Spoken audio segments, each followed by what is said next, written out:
Welcome back to Overtime with myself, Josh Denzel, Rob Ryan, and Kay Adams from Good Morning Football has joined us. Kay, great to see you as always.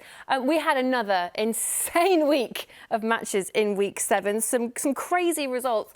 What surprised you the most in Week 7? Ooh, I wouldn't say I'm surprised, but I'm very excited for the Chargers. If you watch Good Morning Football on Sky Sports, on NFL Network, on Game Pass, then you know that I love the Chargers. They're near and dear to my heart. So for them to have found their quarterback and a strong, silent type Justin Herbert out there throwing the ball against the Jags, taking care of business against the defense that he should shred. He's not afraid. He's taken on Super Bowl champions. He's taken on the world. And he's just such a good performer from a fantasy perspective. So I was very excited and pleasantly surprised to see him be the #1 fantasy quarterback in Week 7. And I think it continues. I think he's going to give all defenses hell and as much as they can handle down the stretch. You have set us up perfectly there to go to our fantasy MVPs of the week because, as you mentioned, Justin Herbert is top of the pile of quarterbacks. He picked up 38.48 points in a 0.5 PPR league, which is what we've based this on. But Tyler Lockett, what a performance from him. A 50-burger he put up for the Seahawks, despite the result for them against the Cardinals. He was unstoppable. I mean, we've been singing his praises all day here on Overtime. But from a fantasy perspective, and just generally, it feels like he's almost been overshadowed by DK Metcalf this season, despite putting up, 7 touchdowns. Do you think he's reaffirmed himself in the minds of everyone as the wide receiver 1 in Seattle? I don't think anyone's mind matters when it comes to fantasy football. I mean, you can definitely manipulate people and buy guys low like DK Metcalf, who didn't have a huge game. Huge play, though, chasing down Buda Baker, which we all loved. I think it was probably the play of the year. I would say you just look at the numbers. Tyler Lockett, only DeAndre Hopkins has more fantasy points than Tyler Lockett this year. DK Metcalf also having an incredible sophomore season, but he's outside the top 10. He's 15. The #1 wide receiver in this offense is, from a fantasy perspective and otherwise, Tyler Lockett. They're a bit interchangeable. It depends on who's shadowing who. I think DK Metcalf didn't have huge numbers. He was hanging out with Patrick Peterson most of the evening. But I think it's going to be great and frustrating. You can't not play DK Metcalf. You can't not play Tyler Lockett. They're both top 20 wide receivers.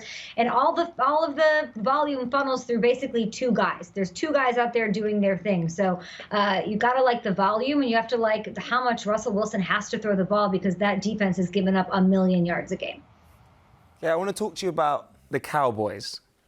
It's not Black Friday yet, but is it time for a fire sale for all of our fantasy players who've got players in the Cowboys? You look like a guy who has a lot of Cowboys on his fantasy team.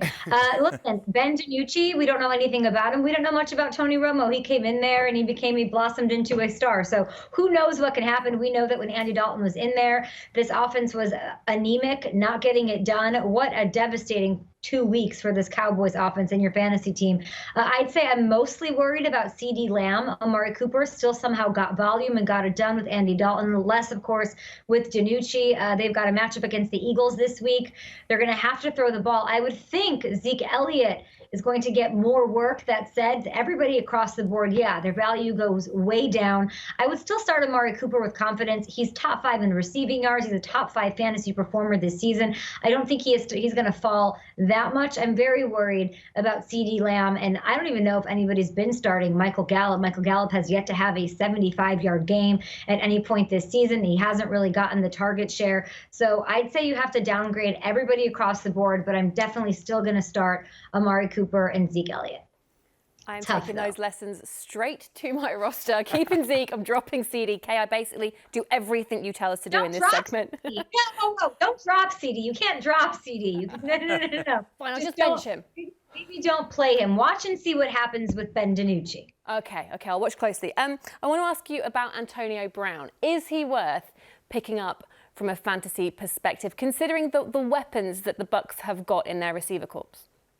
Yeah, I'll tell you, he won't be on any of my fantasy teams. So I think that answers the question from my perspective. If you look at the Buccaneers, objectively, there's so many mouths to feed. Gronk wasn't really a factor the first 5 weeks of the season. He's now all of a sudden making plays. So that's just another mouth to feed out there. Their guys are getting healthy, not the opposite way around. They're running a bit. So I just think target share, I don't have high expectations, and he won't be on my teams.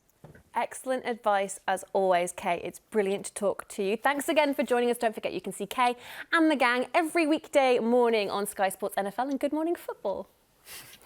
Sorry, I'm so shiny. Rob, I like your shirt. Thank you.